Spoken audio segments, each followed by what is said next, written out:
Well, that was fun while it lasted. Anyone who has been keeping up to date with all things snooker on Twitter this week will have seen the centuries bet I requested gain some momentum, but alas, last night saw the end of the 66/1 dream as Neil Robertson and Barry Hawkins failed to muster up a ton between them, but at least you are spared me going on about it forever and a day, so every cloud. It's a stellar lineup for the last four as you'd expect from the Masters.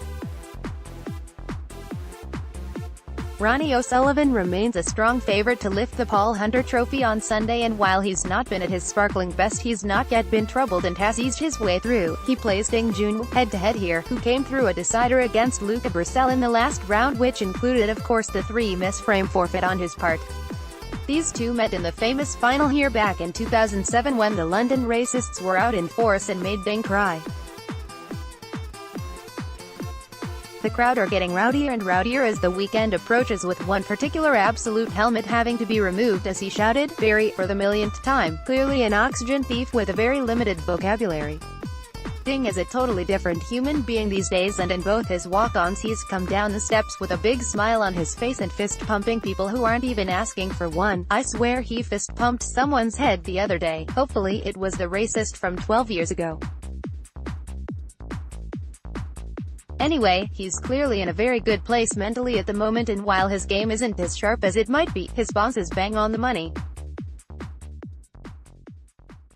Ronnie gave a strange interview to his pals at Eurosport the other day, seemingly a little frosty early on towards Colin Murray whilst almost sitting on top of a stoic Alan McManus, who looked at one point like Ronnie's ventriloquist dummy with the Rocket's arm lodged up his backside, but eventually Ronnie released a clearly relieved Engels and let him sit undisturbed once he got his mouth into gear.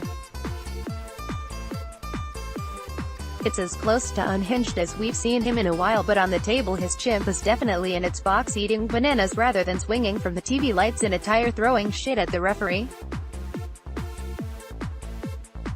I can see a better performance from him today and perhaps a couple of tons. I'll go with 6-3 to O'Sullivan. His old pal Andy Goldstein is back today as Colin heads off to the footy, so his interview later will probably be less of a spectacle, much to Alan's relief.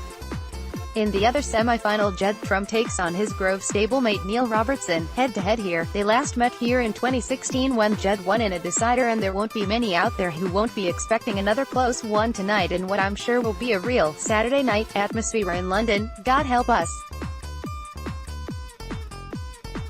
Judd has definitely looked a lot more solid this week as keeping the naughty snooker to the bare minimum, only occasionally showing signs that he'd like to really lamp one. He's been working hard on his game and practicing more than ever, and it's clearly paying off. He's getting the game that he needs to have now to be any threat in Sheffield and his fans, while missing the old Judd. Well, I'm sure be hoping new Judd keeps this winning attitude going. By a similar token, Robbo is regaining his form and looks to be approaching something like his best as we move into the juicy part of the season. How he didn't make at least one ton against Barry is beyond me, but the main thing, for him at least, it is that he's winning a lot of frames in one visit, something that Judd is perhaps not doing as regularly as he is, so I'm thinking that might be the difference between the two today. In terms of a prediction, I'll take Robbo to edge at 6-4 and set up a final against O'Sullivan. In terms of a bet, a bit of interest only for me as I deflate from the excitement I've been having since day one. Those 66/1 pokes don't come round too often. Recommended bet, double pays just over 11 halves on O'Sullivan to make more than one century and Robertson to win.